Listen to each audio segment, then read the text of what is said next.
بسم اللہ الرحمن الرحیم۔ السلام علیکم۔ اس ویڈیو میں ہم ڈان آف دینا مولوی صدیق کے بارے میں بات کرنے جا رہے ہیں۔ اس انسان کا تعلق دینا کے نواحی گاؤں پنڈ جاٹا سے ہے۔ اس کی دشمنی 1985 میں کبوتروں کی وجہ سے شروع ہوئی۔ ویڈیو شروع کرنے سے پہلے میری آپ سے گزارش ہے کہ میرے چینل کو سبسکرائب کر دیں اور بیل آئیکن کو دبا دیں تاکہ میری ہر ویڈیو کا نوٹیفیکیشن آپ تک پہنچ سکے۔ اگر آپ کے پاس اپنے علاقہ کے کسی بھی ڈان کی مکمل تفصیلات موجود ہوں تو وہ اپنا نمبر کمنٹ باکس میں دے دے، میں اس سے رابطہ کر لوں گا۔ مولوی صدیق کا تعلق پنڈ جاٹا سے ہے اور ان کا جٹ گھرانے سے تعلق ہے۔ ان کو کبوتر بازی کا بہت شوق تھا۔ ایک دفعہ ان کے کبوتر مخالفین کے گھر چلے گئے تو جب یہ کبوتر واپس لینے گئے تو مخالفین نے ان کے بھائی کے ساتھ لڑائی کی اور بعد میں ان کے بھائی کو قتل کر دیا۔ مولوی صدیق نے اسی رات اپنے بھائی کا بدلہ لیا اور مخالفین کا ایک بندہ انہوں نے بھی قتل کر دیا۔ پھر کچھ عرصہ کے بعد یعنی 1988 میں ان کی اپنے ہی گاؤں میں یاوا گروپ کے ساتھ جھگڑا ہو گیا۔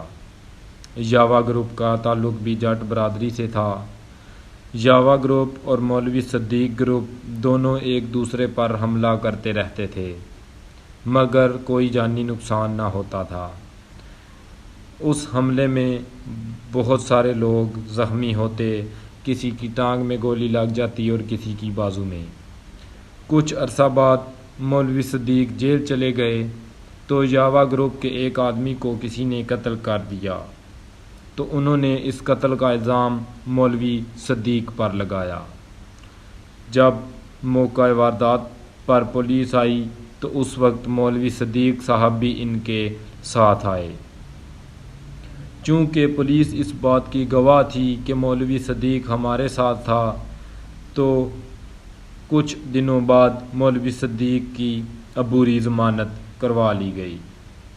اس طرح مخالفین اپنی سازش میں کامیاب نہ ہو سکے۔ کچھ دنوں بعد یہ دونوں گروپ ایک پیشی پر کچہری گئے تو وہاں ان دونوں گروپوں میں فائرنگ شروع ہو گئی جس میں مخالفین کا ایک مین آدمی قتل ہو گیا اور مولوی صدیق بھی وہاں پر ہی قتل ہو گئے۔ ان کے ساتھ ان کا ایک دوست بھی زخمی ہوا۔ اس وقت مولوی صدیق کے دونوں بھائی، ایک بھائی اشتہاری تھا اور دوسرا بھائی جیل میں تھا۔ مولوی صدیق بہت اچھے انسان تھے اور غریبوں کے بہت زیادہ خیر خواہ ہوا کرتے تھے۔ ان کے گاؤں یا علاقے میں کسی بھی غریب گھرانے کی لڑکی کی شادی ہوتی تو مولوی صدیق اپنی جیب سے اس کی شادی کروایا کرتے تھے اور غریبوں کی بہت زیادہ مدد بھی کیا کرتے تھے۔ اللہ مولوی صدیق صاحب کو جنت میں اعلیٰ مقام عطا فرمائے۔ اگر آپ نے ابھی تک میرے چینل کو سبسکرائب نہیں کیا تو پہلے میرے چینل کو سبسکرائب کر دیں اور بیل آئیکن کو دبا دیں تاکہ میری ہر ویڈیو کا نوٹیفیکیشن آپ تک پہنچ سکے۔